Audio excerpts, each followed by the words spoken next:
За тус байнгын хорооноос 26 оны 4 сарын 22-ны өдөр надаар ахлуулаад Алтан гэрэл Батбаатар Зүлбахаар ундрам гишүүдийн бүрэлдэхүүнтэй ажлын хэсэг байгуулж ажлын хэсэг ажиллаж дууслаа. Та бүхэнд өнгөрсөн 7 хоног тогтоолын төсөл болон хяналтаас гаргах заалтуудыг бас шуудангаар хөргүүлсэн байгаа.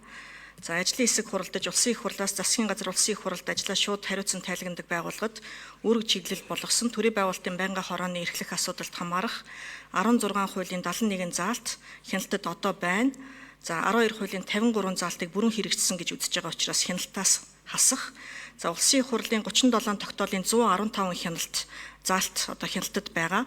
Бүрэн хэрэгжсэн үндслээр 20 тогтоолын 41 заалт цаг хугацааны хувьд ач холбогдолгүй болсон үндслээр 3 тогтоолын 4 заалт за шийдвэрт заасан хугацаа дууссан үндслээр 1 тогтоолын 1 заалт тухайн асуудлаар дахин шийдвэр гарсан үндслээр 2 тогтоолын 3 заалт нийт 26 улсын их хурлын тогтоолын 60 заалтыг тус хяналтаас хасахаар оруулж байна.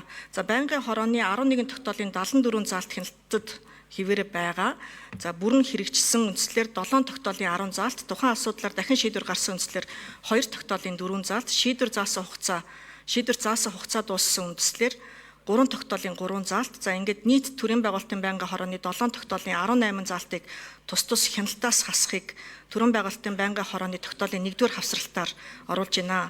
За тогтоолын 2-р хавсралтаар 10 хуулийн 18 заалт улсын их хурлын 25 тогтоолын 67 заалт төрийн байгуулалтын байнгын хорооны 10 тогтоолын 57 заалтыг хяналтад хിവэр нь үлдээж байгаа гэдгийг одоо гаргаж ирээд 2-р хавсралтаар баталгаажуулж засгийн газарт одоо хөргүүлэх ийм тогтоолын төслийг боловсруулж та бүхэнд танилцуулж байна. Үүний ач холбогдол нь өөрөө юу юм бэ гэхээр хяналт шалгалтын тухай хуулиар засгийн газар жилд 2 удаа биелэлтийг тайлагнадаг. Ингээд энэ тайлагнахтаа 5,000 гаруй одоо зөвлөл заалт үзүүлэлтээр тайлагналтаа ирүүлдэг. За ингэхдээ 2017-18 онд өгөгдсөн үүрэг даалгавруудыг одоо хүртэл хяналтаас хасаагүй учраас тайлагнасан хിവэрэ байгаа нь одоо ажил үүргийн чиг үүргийг маш их одоо хүндрүүлж байгаа учраас эдгээр зүйл залтуудыг хасахаар оруулж байна. Шийдвэрлэж өгөхийг хүсье.